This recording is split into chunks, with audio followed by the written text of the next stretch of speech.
We talked about various things, about your past a little bit. Okay. And, you know, you had made a statement with regards to, and correct me if I'm wrong, you have a monster that could come out.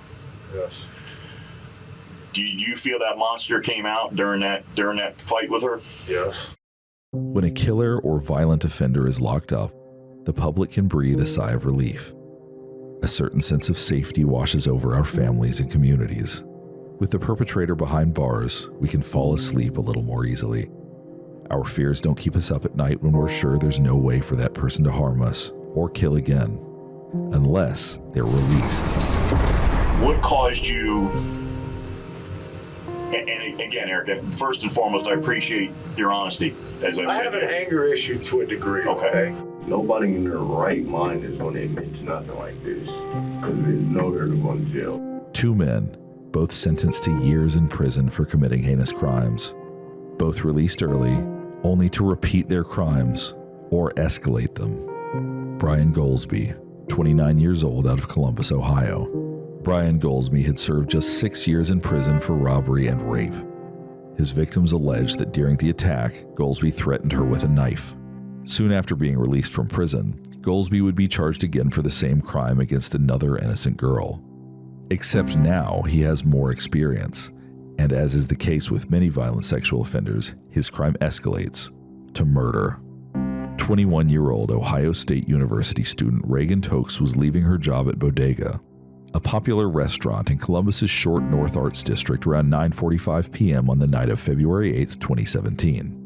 She's walking down North High Street to her car when Gosby approaches her. A gun in his hand, he forces the psychology major into her car and instructs her to drive off. Because of his previous conviction, the court requires Gosby to wear a GPS ankle bracelet, which he is wearing the night of February 8th. The GPS data proved to be a key component in pinpointing Gosby as the perpetrator and tracking his movement with Tokes that night. At 10:16 p.m., security cameras capture Gosby and Tokes at a Huntington bank on High Street. Multiple attempts are made to withdraw money from Tokes' account, but all are denied. After leaving the bank, the vehicle stops for 12 minutes in a nearby alleyway. Investigators believe this is when Tokes was sexually assaulted. At 10:32 p.m., Tokes' Chase bank card is used at an ATM, and a transaction for $60 is approved. Just over an hour later, Gosby and Tokes arrive at the popular Scioto Grove Metro Park in Grove City, where Gosby instructs Tokes to remove her clothing, get out of the car, and walk away. Then, despite her willingness to do exactly as she's told, Gosby outstretches his arm and guns her down. Tokes dies from 2 gunshot wounds to the head. Her body is found near the park's entrance the following day, February 9th. Investigators are quick to track down Gosby. He's interrogated for several hours as Columbus detectives ask him for the truth about what happened to the beloved Buckeye on that cold winter night. It's not easy. Clearly, Gosby doesn't want to end up back in prison. We know what happened. You know what happened. This is where this cooperation thing is going to start or end. You're not hearing what I'm saying, man. You're not hearing what I'm saying. I don't know what else you want me to give you, man. You asked me all of these questions, and I told you everything. Nobody in their right mind is going to admit to nothing like this, because they know they're going to jail, man. Nobody in their right mind is going to admit to. People do all the time. All right, look, I didn't kill him. Where are you coming This from? jacket, all my clothes. Nothing's going to show no gun residue. Well, where we're coming from is you were the last person with her in the car. Hold on. Can I talk? You're the last person with her. You were with her. Last person we know that was with her by your own mouth. You get her naked, which still doesn't make quite much sense to me, because you left her for dead at that point anyways. It's freezing cold outside. Hold on, I'm talking. It's freezing snow outside. You put this young lady out of the car because you don't want her to go nowhere, but why take her clothes? Makes zero sense to me. If it's cold out there, then, I mean, where are you honestly going to go? I mean, I understand there's houses, farms, whatever. So you don't want her to go anywhere? You want her just to stay there and sit? I told her to stay there for 30 minutes. Right. 30 minutes is a long time when some 0 degree temperature is naked. I told her to stay there for 30 minutes. Where was she when she got out of the car? Where'd you tell her to stand? I told her to walk over here. Over where? Okay, we pulled in. Well, she pulled in. And come through. And at first we were going to go this way, then we were going to go that way. And then I just said, you know what, it's right here, and I'll just pull out. I said, take the clothes off. Get up out the car, stand right there, I'll tell you when to stop. I said, if you move, then I'll be back, you know. And when is the car facing 104 at that point? I think I had to turn around. Okay, so it was probably facing towards the park. Yes, I think so. Get her out of the car. Take your clothes off. No, she took the clothes off inside the car. Inside the car. Okay, and I say, step out. She steps out. I come around. I get in. I roll the window down. I said, walk over there until I tell you to stop. Yeah. She walks out in the grass. Yes. That's kind of down the hill. I said, stop. And you said stop. And then you balls out and gone. I said, don't move for 30 minutes. Why'd she say? All I want to do is live. I got you. Why did you? I don't want no problems. How did you threaten her? Why would a girl just take her clothes off? I told her to though. You know. Right? How'd you tell her? I just said. Tell me the way you told her. I said, you say you want to live. I don't do nothing to nobody. I said, if you do what I say, then everything will be fine. So how does she die? How does she get these? How does she die? No one else pulls in there. How does she die? Do you really think she stayed there for 30 minutes? I don't know. I don't know. It's cold. She's naked. I don't know that. Right. I don't know that. But as far as what you're asking me, to my knowledge, the only thing that I know is that I did not kill nobody, man. So, Brian, I'm telling you, man. Look at this. There's no one else out there that would have. I don't know who else is out there. There's no one. There's no one else out there, man. I don't know no one else out there, and I didn't kill anybody. All right, listen to me. I'm gonna say this one thing. There's a difference. I want to actually thank you for being the way you've been this whole time. You've been straight up. I've been straight up. You've been straight up. In the eyes of the court, and let me finish when we're going here. In the eyes of the court, you, I, and he both know an accidental is way different than somebody lying and going all the way through. Hold on. Because you know what that looks like? That looks like you share, that means there's no remorse. You don't give it, you're covering it up because you want to lie about it. I don't have the heart to kill nobody. Did you That's why it was put it up to her head and say die and shoot her, or was it an accident? That's what we want to know, man. That's the part of this missing puzzle right here with all of this. That's the part of the missing puzzle why you shot her.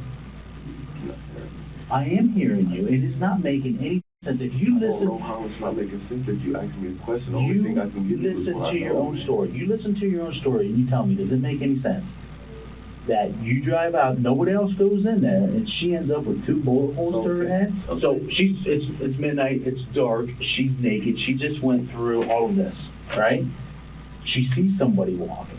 Is she going to stand still and not say anything? Or is she like, hey, help, help? Or is she going to start yelling, help, and move? But she's in the exact same spot where you told her to stand. So if someone is walking, and it's far away, she's going to see them coming up the road. I just want you to listen to your own story. That's it. You're telling us a story, and we're missing that part. Hey, why did Brian shoot her? You kidnapped her. You held her. You robbed her, right? You drove her to a park. You stripped her naked. And you left her out in the middle of the field. What it looks like right now is,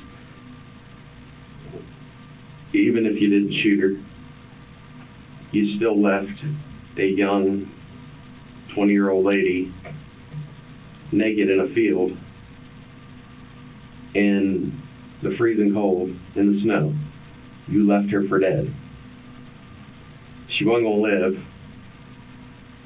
either way. Is that fair? Yes.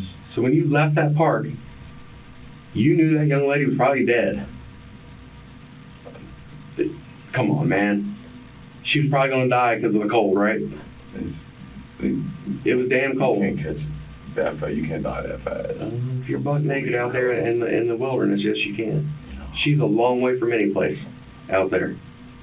Any place that's gonna matter. I mean, I still, to me, the clothes thing doesn't make any sense. That was cruel, if you ask me. Being that cold, you left a girl out there barefoot. That was evil. Don't you think?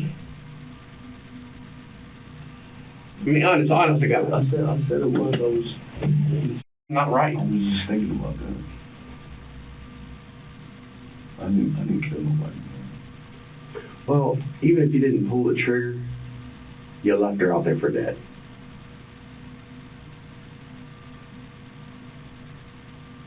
Barefoot, naked, a beautiful young lady that did everything you asked of her. Everything.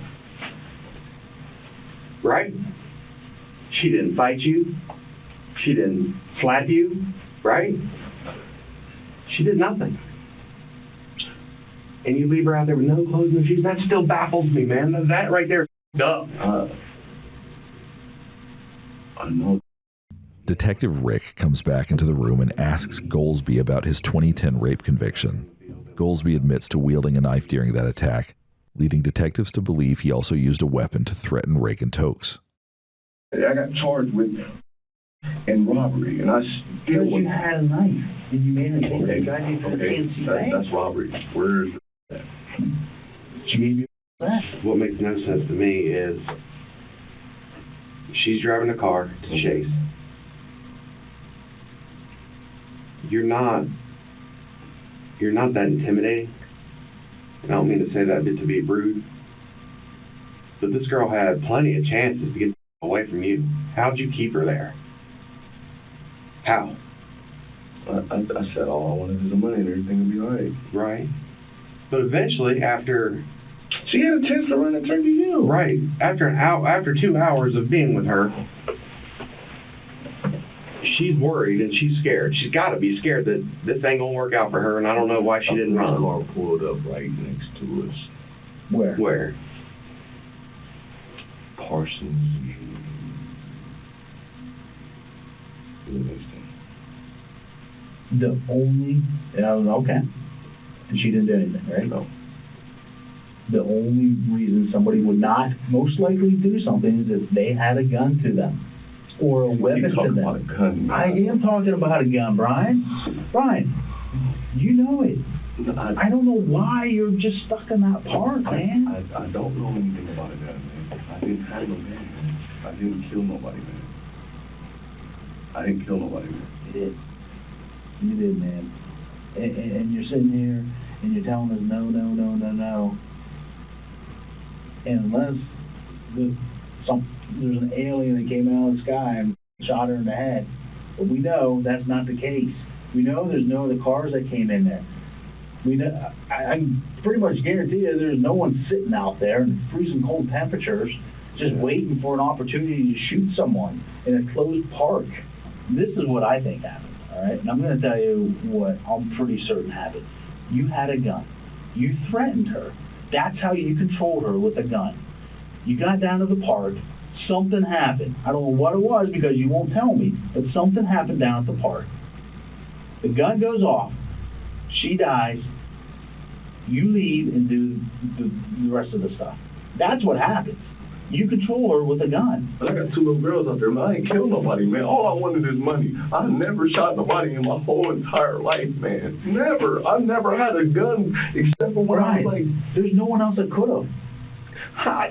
So you telling me after I leave... There's no one else that could have. Nobody else did that. No, she's not sticking around.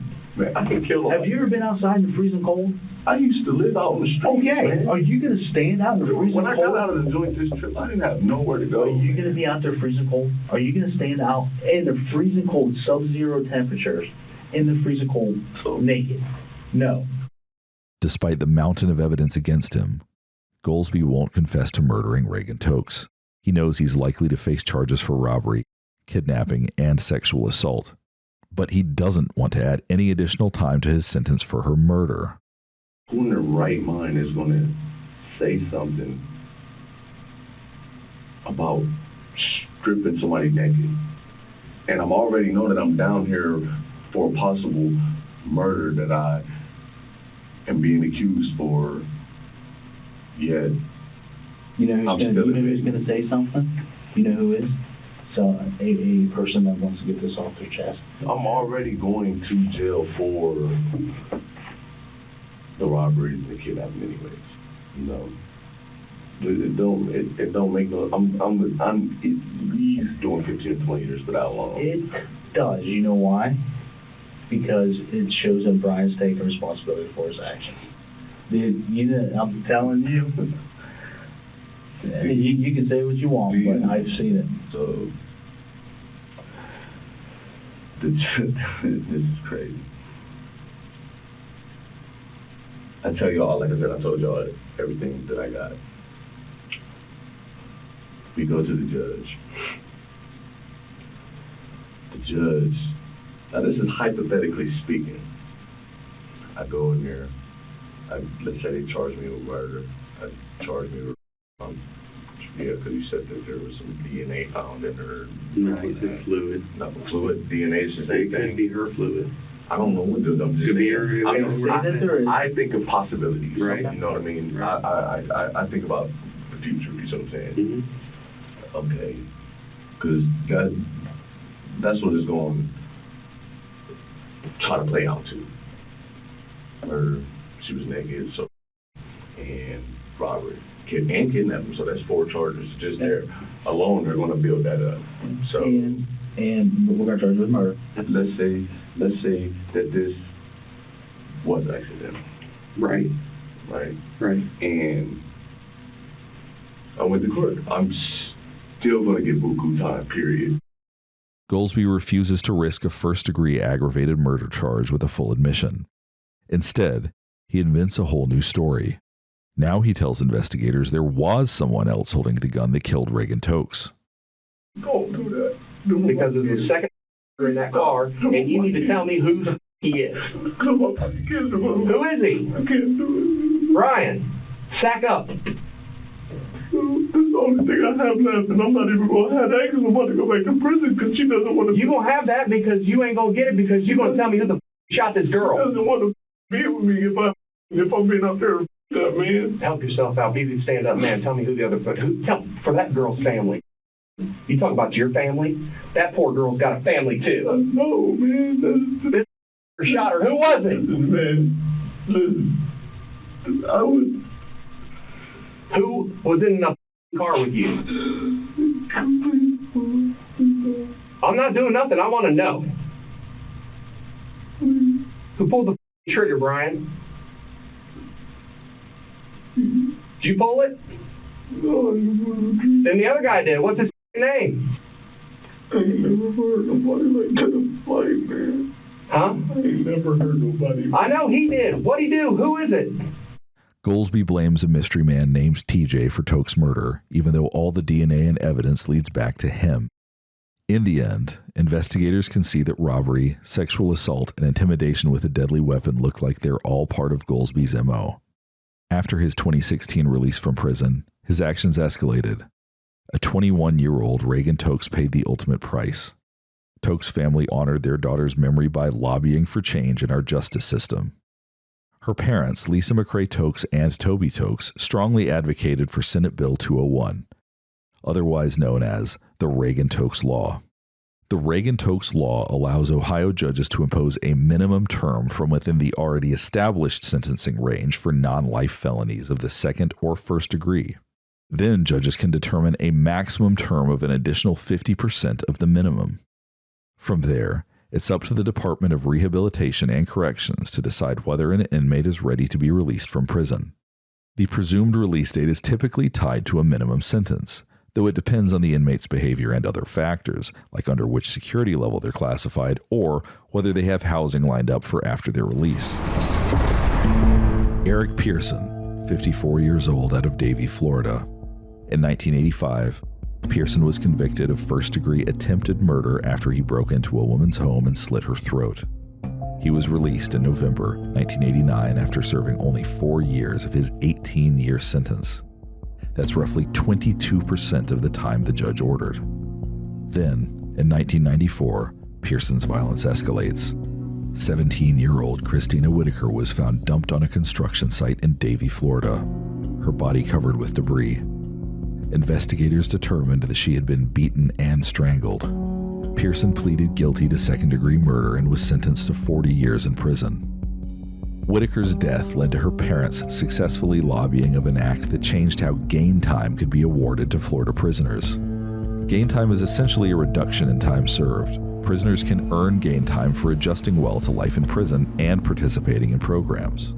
The act, inspired by Whitaker's death, required that no prisoner would receive any gain time that would result in their sentence being reduced to less than 85% of their original sentence, resulting in more time served for violent offenders like Eric Pearson. Except, perhaps ironically, the act didn't affect Pearson's sentence at all, because Pearson was incarcerated before the bill was enacted in October 1995.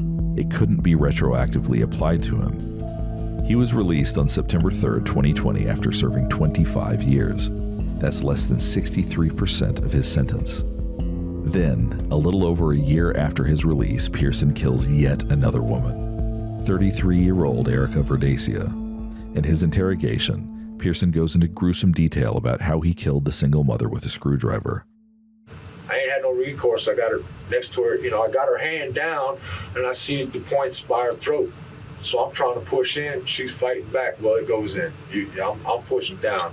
My hand slips off. Her hand comes through. She hits me in the side of the head, with the butt end of the screwdriver, the back of the head. I said, look, man, you're not going to, stop, man.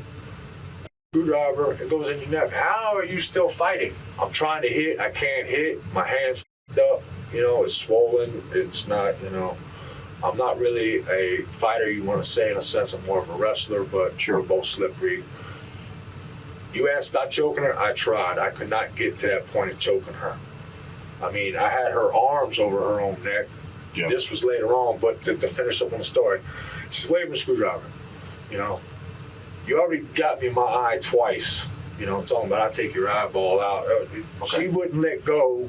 Everything I tried, pressure point, she would not let go of the screwdriver. So you're using her own hand to stab herself? Her own hand pushing. And I was feeling drained. I said, man, she was still,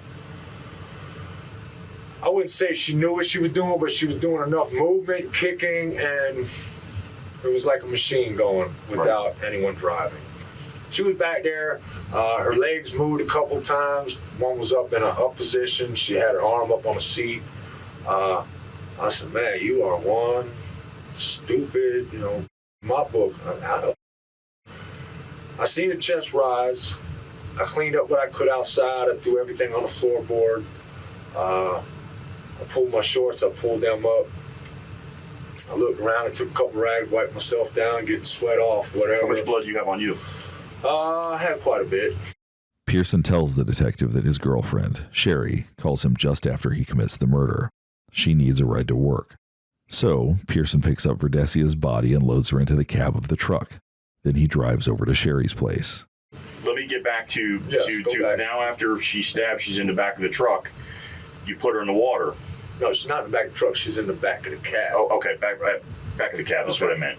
I wrapped her up. I drug her down. When you wrap her up, let me ask you this. Did you ever think of maybe I should try to get her some help? Or were you just none of that crossed my mind. Because you're off? No, I'm not off at this point. I'm more in sorrow. I'm not. I'm more calmer, but I'm not thinking. How about the ride to Sherry's? Did you ever think maybe I should try to get her help? I didn't have no thinking at all on that aspect. You still in a rage at that point? No, I'm not in a rage. I'm more calm, but I'm not thinking. Not thinking straight. I'm not a rational thinking type person. You got training that would kick in, even if you wasn't a police officer. You have more. I don't, because I'm just.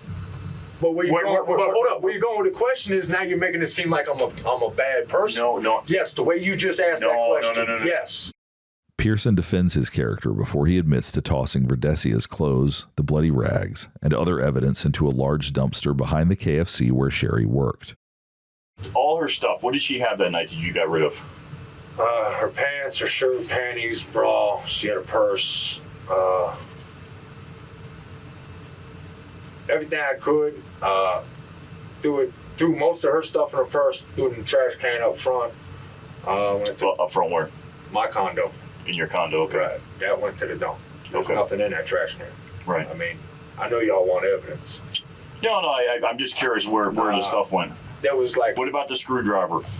screwdriver, the rags that I had. I dropped Sherry off at work. I drove behind. They got a garbage can. I threw everything in there.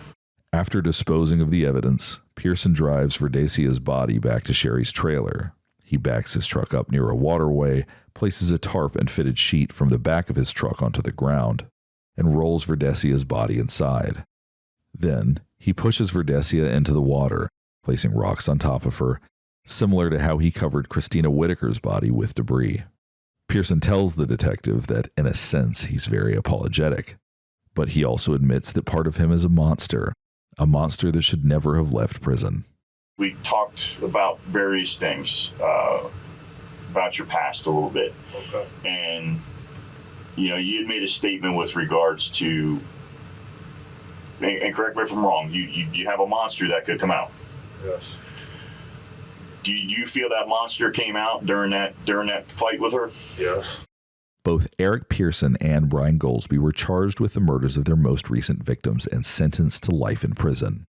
Hopefully this time, they're never released.